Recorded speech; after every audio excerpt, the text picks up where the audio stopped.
It was a flash. No, let me back up. It was more like a flicker. The kind of thing you see when someone shines a light off in the distance through some kind of obstruction.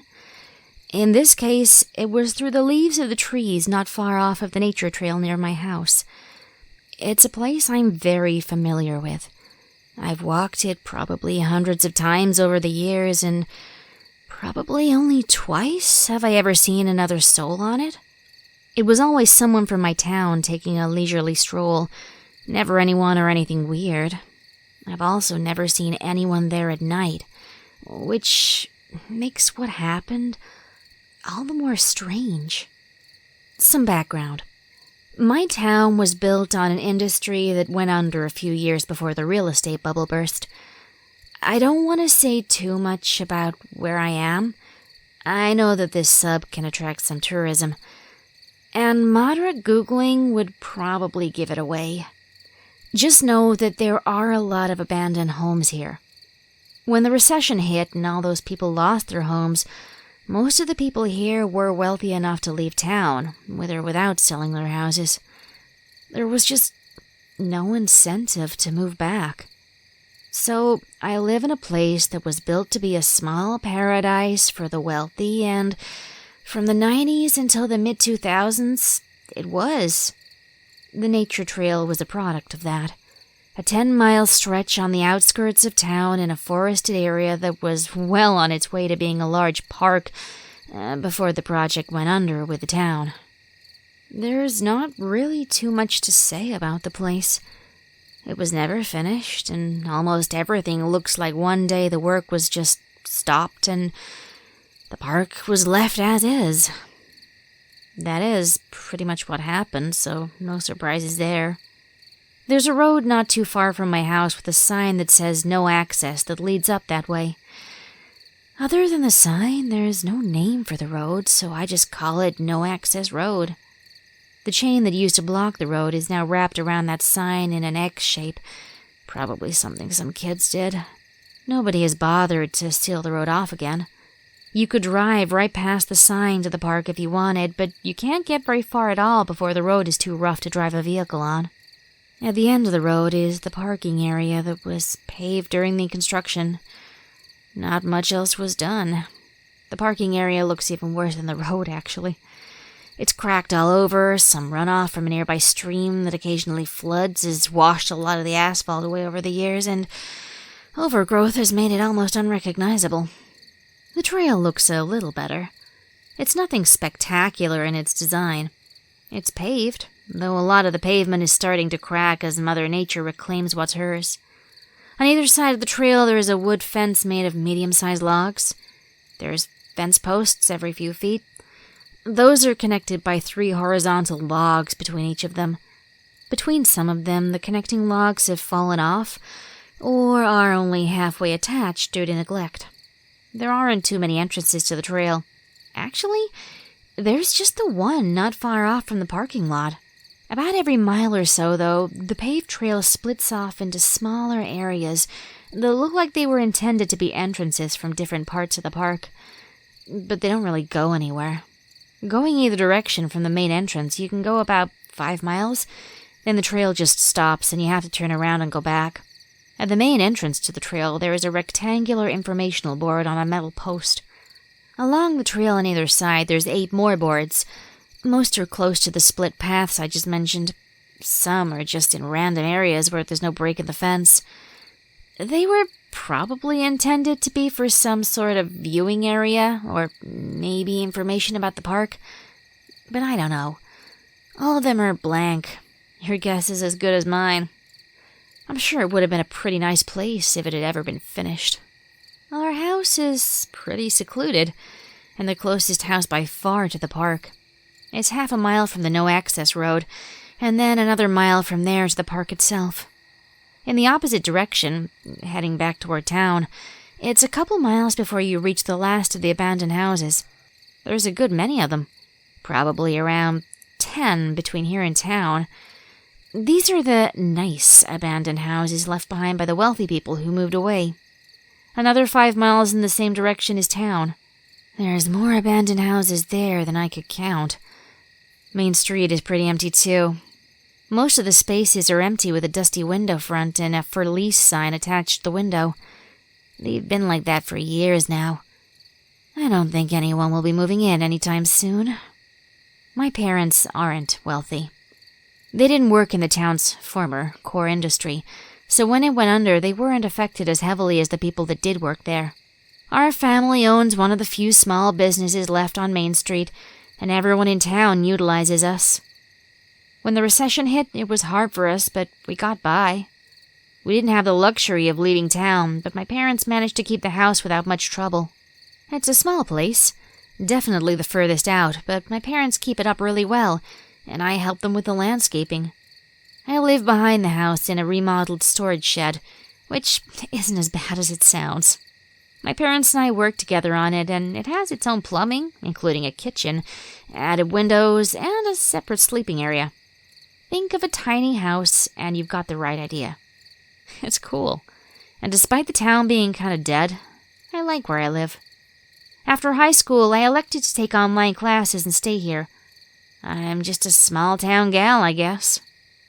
I go to the trail often, probably 4 to 5 times a week, just to walk and collect my thoughts.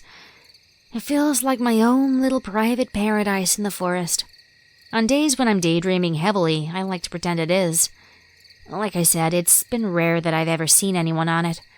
Mostly because you just can't get a car up there, and my house is the only reasonable place to walk from. I bet I'm the only one who's walked the whole trail since it was built. I love that place, and I'd never seen anything abnormal or unusual there until last week. About 3 years ago, I started going at night. I went one fall evening when it was getting close to dark, and the atmosphere felt so new to me that I felt like there was more the place had to offer me than I had just tapped into. My mom freaked out when I started going so late and made my dad give me a handgun to take with me. She was being dramatic and saying something about wild animals. That's pretty stupid. I've never seen more than a rabbit out there despite going there so much.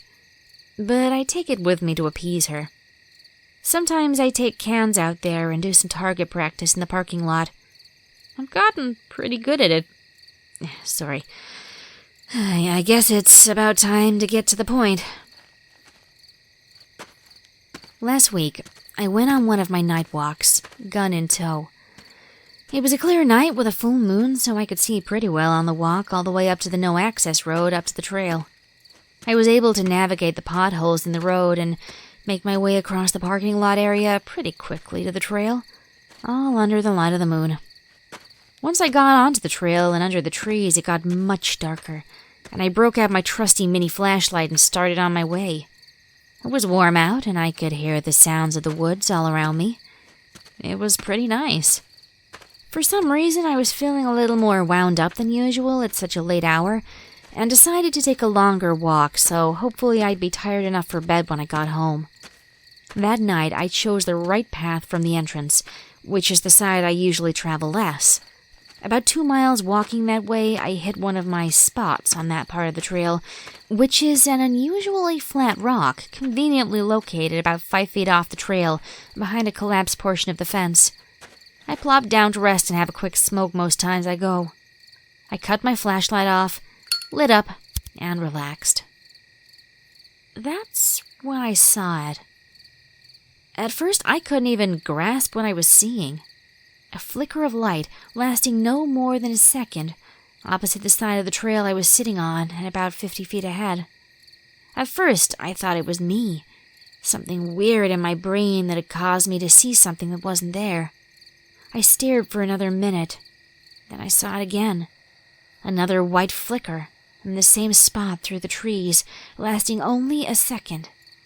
It definitely wasn't me. It was so unusual to see something like that out there that it took me a second for the thoughts to start coming to me. Was it a flashlight? A camera? A phone? Why would somebody be out there, and so far off the trail? At 11 p.m. My mind went back to an hour earlier and my trip up the trail. There hadn't been a car. I had looked both ways before hopping on the road by my house, and there was still enough light out to see pretty far down it. No cars. On the no-access road, there had definitely been no cars, and nobody could have made it all the way down there driving anyway. None of it made any sense. Another minute or so later, there it was again. It was too brief to get any idea of what I was seeing. Just that undeniable flicker. Repeating. I sat and listened as I watched. I could hear the sounds of the woods, but nothing else unusual. Eventually, that small bit of panic that comes when something happens unexpectedly subsided, and I was able to think a little more clearly. I had pretty much decided it was some sort of piece of equipment, like a hunting camera or even some leftover electronic from the construction site that was finally malfunctioning after all these years and showing its last signs of life. I became more comfortable with this idea as I reminded myself that I didn't walk the right side of the trail as much, even less at night, and I had walked unusually far that night. No wonder I had never seen it before.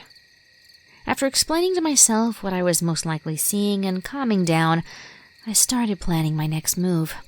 The flicker was still happening every minute or so, and it looked like a straight shot across from my smoking rock. 50 feet off the trail wasn't far enough to get lost, especially if I'd paid attention to where I was going. Also, I had a sense of ownership over my little forested paradise.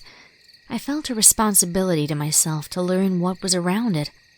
I turned my flashlight back on and set it down on the flattest portion of the rock with the beam facing up. It made a nice little beacon, in case for whatever reason I did get turned around. And if I could see the flicker from where I was sitting, I would be able to see my flashlight from my destination with no issues for the trip back. I stood up and stepped over the half-attached broken logs of the fence, across the cracked pavement and over to the opposite side of the trail, where I tested the fence to make sure it felt stable enough for me to climb over. It felt sturdy enough, so I climbed up and over the fence pretty easily. I was already almost out of range of my flashlight, which was still illuminating the area around the rock. I pulled out my phone and turned it to flashlight mode. It was more than adequate to navigate the bushes, fallen branches, trees, and other random wood stuff. I stopped for a minute once I had gotten off the trail and covered my light, staring ahead. Sure enough, the flicker came back, and I corrected my path to make sure I was heading straight to whatever was left out here that was emitting light. It was a few more steps, and then I heard it. Or rather, I should say it was what I didn't hear. I was moving slowly, focused on not tripping over anything, and the closer I got to where the flicker was coming from, it got quieter. The sounds of the woods seemed to dissipate with each step. The rustle of the wind blowing the leaves in the trees seemed to fade to nothing. It was weird, and for the first time since the light had first caught me off guard, I started to feel a little uneasy again. I didn't know why. The change in volume was strange, but I hadn't even realized it was happening consciously yet. It was just like someone was turning down the volume of the world in my subconscious. I stopped for a second. For some reason, the thought crossed my mind about my mom's mysterious no-name animals that had led to Dad giving me the gun. I reached to where the gun was clipped and pulled it out.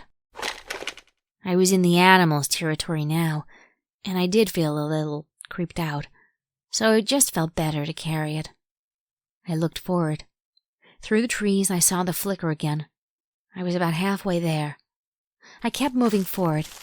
The brush was getting thick. I was really having to work to move further, and I could only do it slowly. The silence became so intense that it felt like it was covering me like a blanket. I could hear nothing now, except for the crunch of my feet on the leaves and my breath as it increased its pace with my anxiety. I was moving at a snail's pace now. I was almost to where I would be able to see the origin of the light. It was just beyond the trees ahead. I was honestly pretty scared at this point. There was something about the silence being so absolute except for the crunch, crunch, crunch of my feet and the nervous breaths I was taking. I stopped right in front of the last bit of trees and low-hanging branches that covered where I had seen the light coming from. I waited for the flicker. Nothing. My heart was beating out of my chest now. Something was wrong. Something was wrong about all of it, and I needed to go back. I needed to go back, and I wanted to go back, but couldn't. The silence was screaming at me, and I'd stood there in front of those branches, only hearing my own heavy breathing. I watched my hands reach up to the branches to pull them away, and I saw my arms clear the branches. But I wasn't doing it. I had graduated into a feeling of terror like I had never felt in my life. I was stepping through the trees now, and I wasn't even giving my body the command to. I was screaming in my head, but my mouth wouldn't open. Still, all I could hear was my breathing and the crunch of the leaves as I uncontrollably stepped through and stopped. Every last sound stopped. I was breathing, but I couldn't hear it. My heart was beating so hard that I thought it might stop. My phone was at my side in my left hand, and the light from it was pointed toward the ground. I couldn't move. I felt something like dread, but dread like I'd never felt it before. I felt something on my face, and realized there were tears coming down both of my cheeks. I was crying, and I didn't know why. My right hand was still holding the gun pointed at the ground. I was trembling. I couldn't see anything in front of me. There was no light. There was nothing but dread. That's when the silence broke.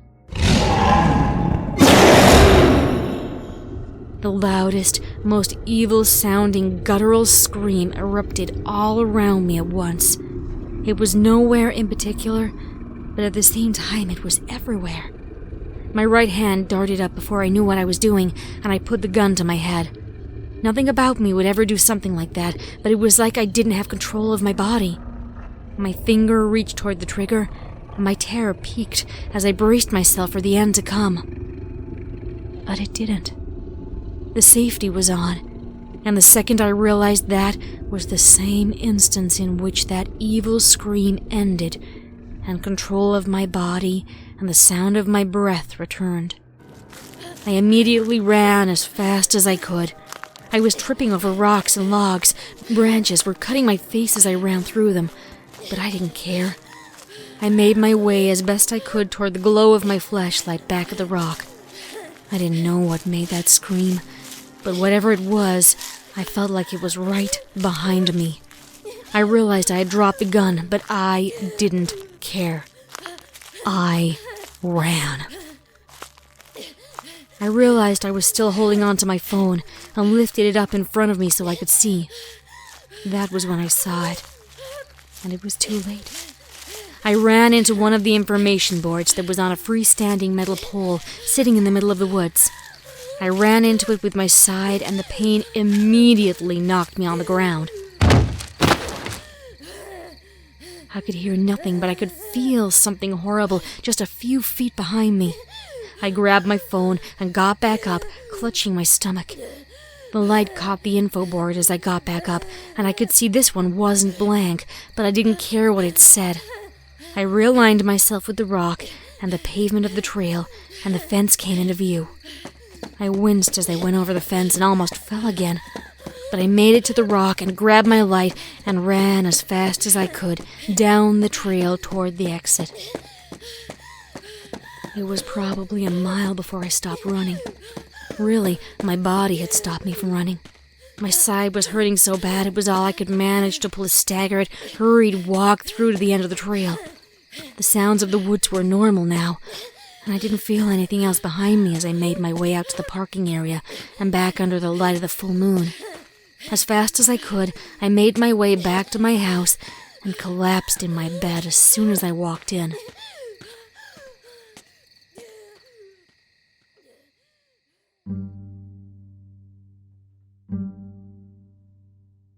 I woke up the next morning with blood on my pillow. It was from the cuts on my face from running through the brush in a panic. My side is still bruised, something awful from that info board. I still can't get over that I put the gun to my head.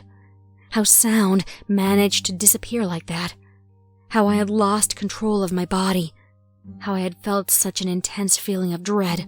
And what in the hell made such an evil scream like that? It didn't sound like an animal, but it didn't sound quite human either. I kept thinking about everything, and I have so many questions that I can't shake, and it's been almost a week now. What was written on that board, and why was it out in the middle of the woods so far off the trail? I haven't had to explain that I lost the gun yet, but my parents are already suspicious about the scratches on my face. I had told them I'd fallen, and they didn't seem to buy it. I don't know what was out there that night, and I don't want to go back. But there's something in me. Something in me now that wants to. And I'm scared of it.